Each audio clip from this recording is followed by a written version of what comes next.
Kawin cerai di kalangan public figure kayak nggak ada habisnya dan selalu ramai jadi bahan gosip. Dari zaman Krisdayanti sampai Inara Rusli.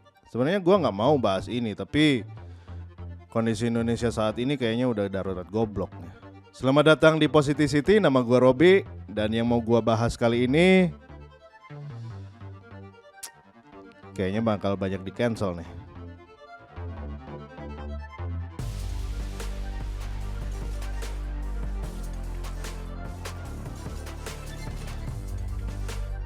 Di video sebelumnya gue udah jelasin tentang data statistik angka perceraian di Indonesia ya. Yang belum nonton silakan nonton dulu, linknya gue taruh di sini.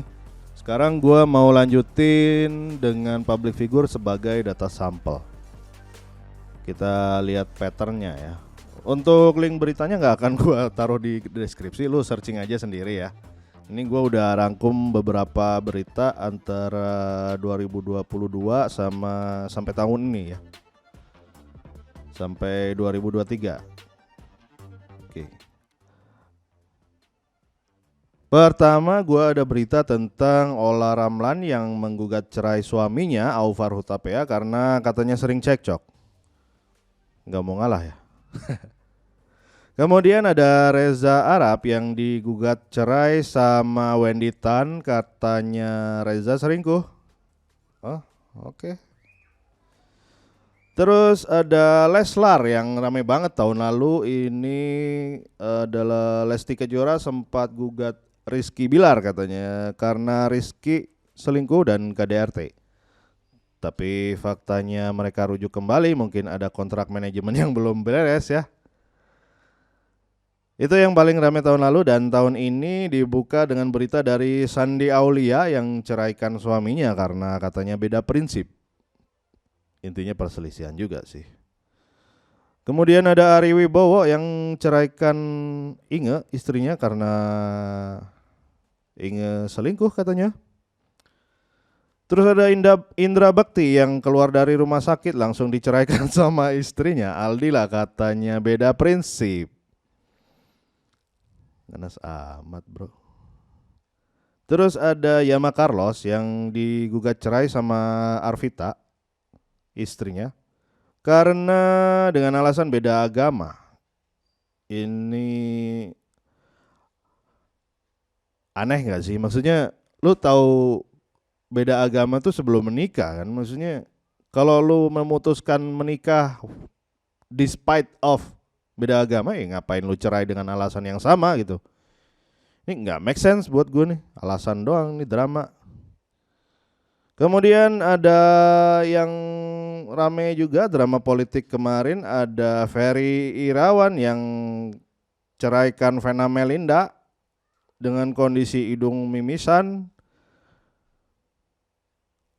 Alasan gugat cerainya adalah perendahan martabat di sini ditulisnya. Mungkin ini kemarin rebutan siapa yang bisa gugat cerai duluan ya. Ternyata Vena Melinda kalah cepet nih. Nggak tahu, tuduhan KDRT-nya kemarin terbukti nggak sih di pengadilan? Lu tulis di komentar deh biar gue tahu. Kemudian ada kasus unik nih yang diam-diam tiba-tiba cerai, yaitu dari Desta yang ceraikan istrinya Natasha atau Caca ya, karena dibilangnya visi misi tidak sejalan. Agak absurd juga sih, diam-diam nggak ada ribut, tahu-tahu ada talak cerai, laporan perceraian. Dan yang sampai sekarang masih bergulir beritanya dari Virgun ya, masih ya. Ina Rusli gugat cerai Virgun karena tuduhan orang ketiga, katanya Virgun selingkuh dari tahun 2021. Tapi kan dia kan masih pulang ke rumah ya, maksudnya lu masih dinafkain juga gitu. Tapi ya udahlah, siapa sih yang betah punya bini hobinya umbar aib suami gitu. Udahlah, lepas aja.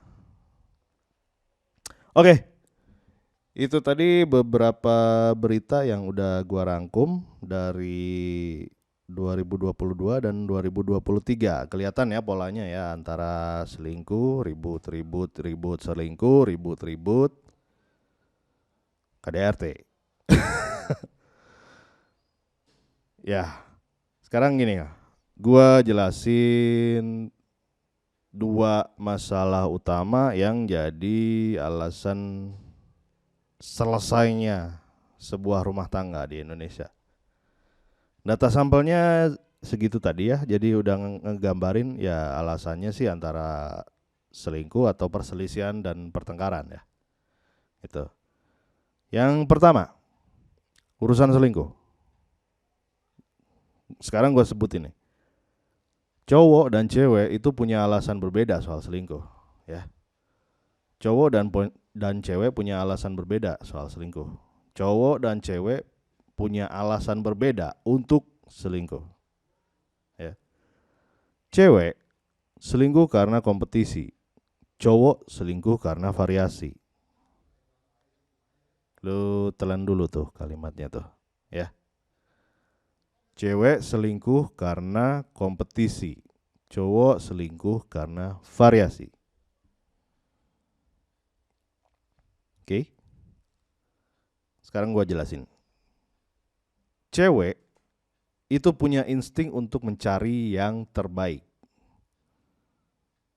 Dan insting ini terus-terusan berlangsung walaupun dia udah berumah tangga atau dia pun udah in relationship, dia udah punya pacar, dia udah punya suami. Insting ini akan terus jalan. Jadi cewek kalau selingkuh itu tujuannya adalah mencari kompetisi, mencari yang lebih baik.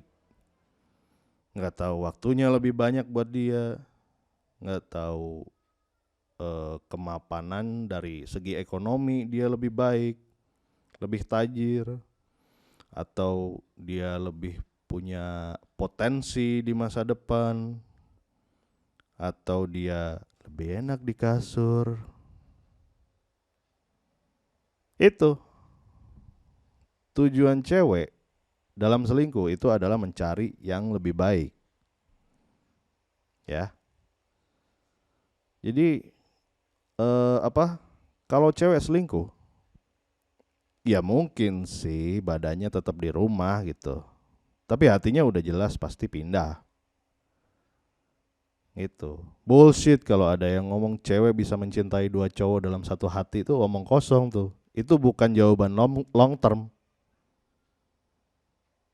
Ujung-ujungnya juga satu doang yang dibawa gitu. Paham ya? Terus yang kedua, cowok. Cowok kalau selingkuh alasannya cuma satu, variasi. Maksudnya apa sih? Variasi, gak ada maksud lain. Dan lagi gini, prasyarat cowok untuk punya kesempatan selingkuh itu banyak, men. Syarat cowok untuk selingkuh itu banyak.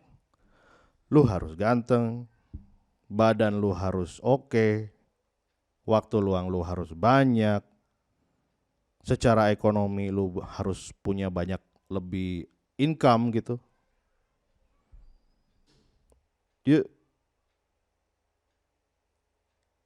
Atau titik lu lebih gede. Cowok tuh prasyaratnya banyak, men. Dan ini semua bikin capek nih, syarat-syarat ini. Beda sama cewek. Cewek itu kalau selingkuh nggak ada syarat-syarat. Misalkan lu income-nya berapa, lu nggak ada, men.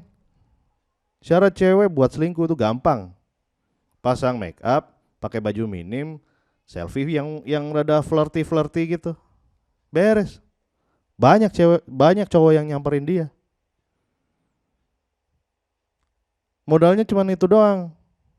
Make up, outfit, selfie.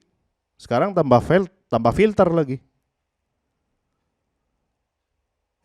Gampang banget. Make up, outfit, selfie. Sekarang tambah filter. Makanya kalau cewek selingkuh itu nggak dihargain. Karena gampang banget. Cowok selingkuh tuh susah, men.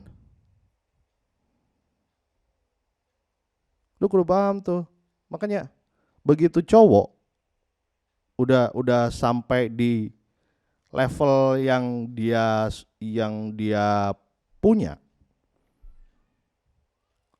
dia income-nya berlebih, dia punya resource banyak, dia punya stamina oke, dia punya mukanya oke, dia punya waktu luang. Itu primal instingnya langsung bilang tuh, oke, karena gua udah sampai di tahap ini, artinya gua berhak melakukan banyak hal. Banyak hal tuh apa aja tuh? Ya contohnya liburan, beli moge atau modif motor, atau beli mobil off-road, atau misalkan beli handphone baru,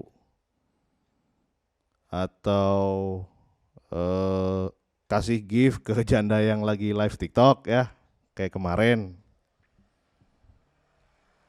Itu bentuk-bentuk lain dari selingkuh tuh.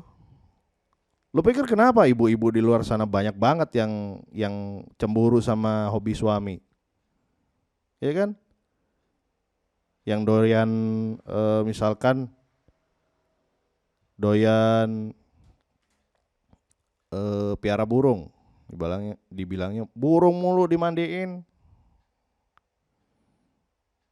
Yang doyan moge ya dibilangnya motor mulu ditunggangin.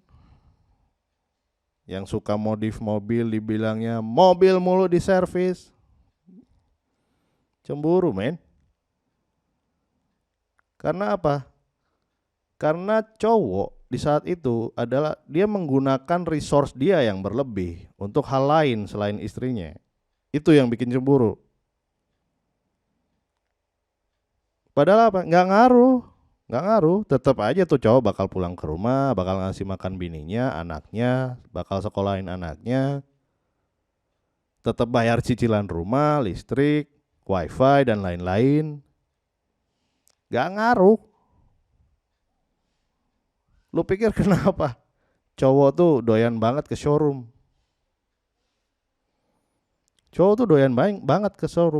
Alasannya sih test drive. Test drive doang. Oh yang itu warnanya pink ya. Oh yang itu rambutnya pirang ya. Oh yang itu hidungnya mancung ya. Oh yang itu matanya sipit ya. Variasi, men. Ujung-ujungnya yang dibawa pulang juga mobil tua juga, nggak ngaruh.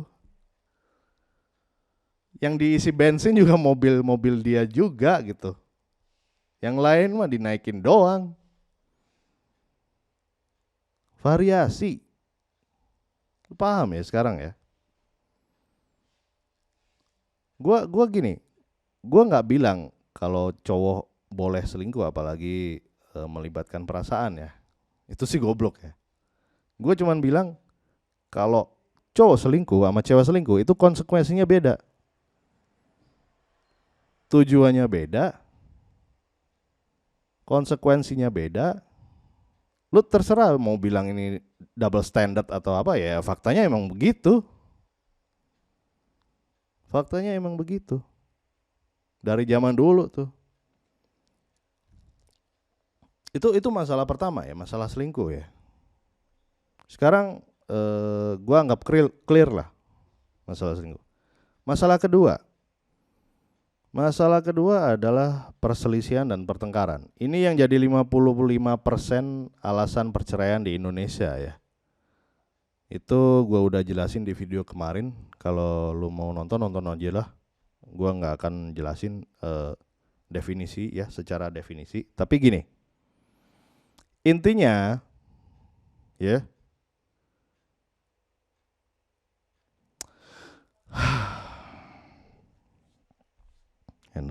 energi gua habis. Gini, girls, cewek-cewek di luar sana ya, lu kalau udah nikah ya, itu artinya keputusan udah final tuh. Artinya keputusan udah final. Yang namanya tongkat komando itu berpindah dari bapak lo ke suami lo. Ya. tongkat komando berpindah dari bokap lo ke laki lo. Paham ya? Bukan laki ama lo nih, bukan di-share nih. Tongkat komandonya pindah dari bokap lo ke laki lo. Nggak di-share laki lo sama lo gitu, enggak.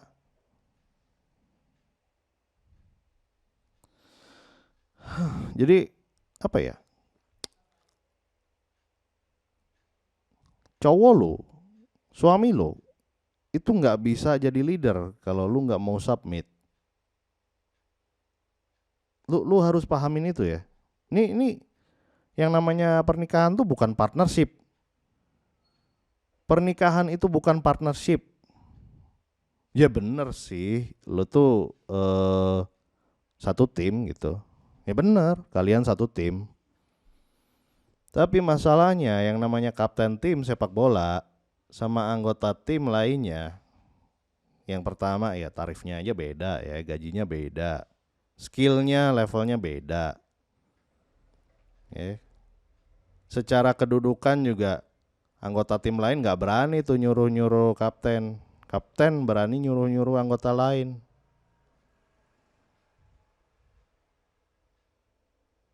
Atau gini deh, pilot sama co-pilot, lu tahu di pesawat tuh ya. Lu pikir mereka partner? Enggak. Mereka satu tim tapi bukan partner.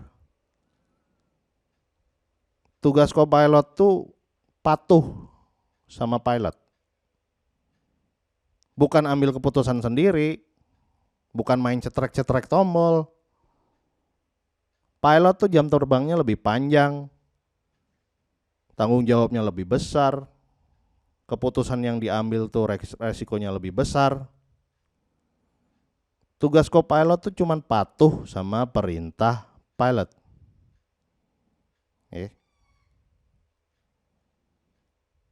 Nggak bikin keputusan sendiri. Yang ambil keputusan tuh pilot. Radioin, throttle naikin, ban masukin, wing flap naik turunin. Itu keputusan di pilot tuh, nggak ada keputusan di co-pilot. Ya.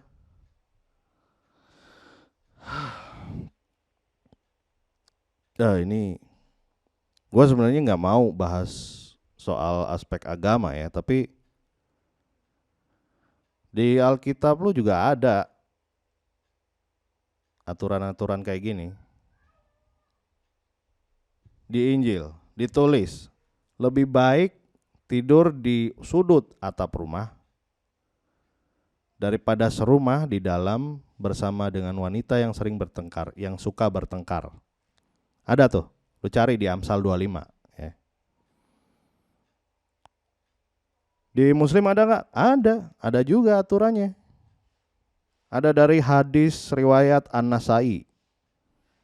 Waktu itu ada sahabat yang bertanya ke Rasulullah ya, Nabi Muhammad, siapakah perempuan yang baik? Dan Nabi Muhammad jawabannya adalah yang paling menyenangkan jika dilihat suaminya menaati suami saat diperintah dan tidak menyelisihi suami pada diri dan hartanya sehingga membuat suami benci.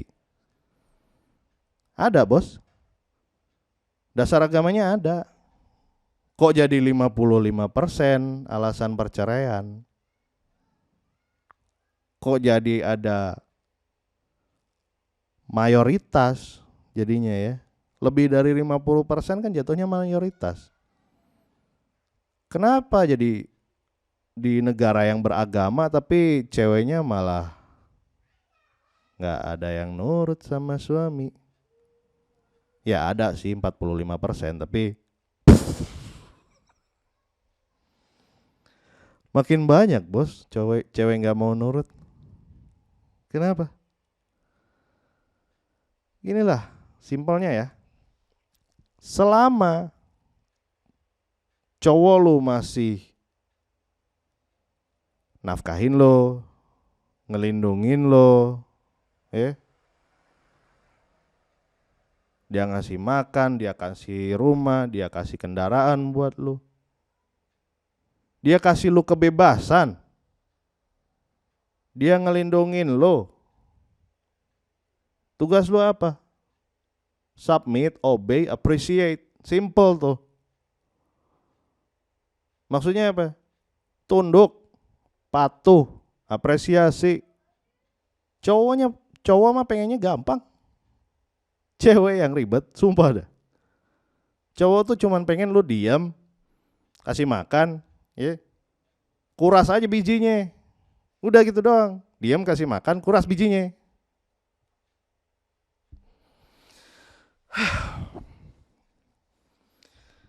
Jadi pegel gue. Ginilah. Kemungkinan terburuk apa sih kalau cowok lu selingkuh, kalau suami lu selingkuh? Paling yang lu pikirin kan lu ngasih berapa ke dia. Ya kan? Cemburu lu itu kan. Lu udah bayarin dia kemana aja. Itu kan cemburu lu. Ini bakal ngeganggu stabilitas rumah tangga kan nih. Itu kan. Gak usah bohong lu. Tapi kalau cowok lu cuman emang main-main, ya udah biarin aja, anggap aja hobi. Ya kan? Malah bagus. Hobinya jadi gak bikin capek lu. Dia pulang udah lemes, bijinya udah kosong. Gak usah lu capek-capek layanin dia. Ngerti ya? Gini, buat cowok-cowok di luar sana yang nonton video ini pesan terakhir gue deh. Tanemin ini di otak kalian nih. Buat cowok-cowok di luar sana yang nonton video ini, tanemin di otak kalian. Setiap kalian lihat single mom, nggak tahu di Facebook, nggak tahu di Instagram, di Tinder, di Bumble, di apa sih dating app yang ramai sekarang tuh, ya itulah. Pokoknya setiap lo ngelihat single mom di luar sana, ingat ya, ada 50% kemungkinan dia gak pernah nikah. Kalaupun dia nikah, ada 1% kemungkinan dia punya trauma KDRT. Ada 21% kemungkinan dia gak puas secara ekonomi. Dan ada 55% kemungkinan dia gak patuh sama suaminya. Dia dominan. Dia suka ribut. Lu berani ambil resiko? Coba tulis di komentar. Next gua bakal bahas masalah yang lebih besar. Bye.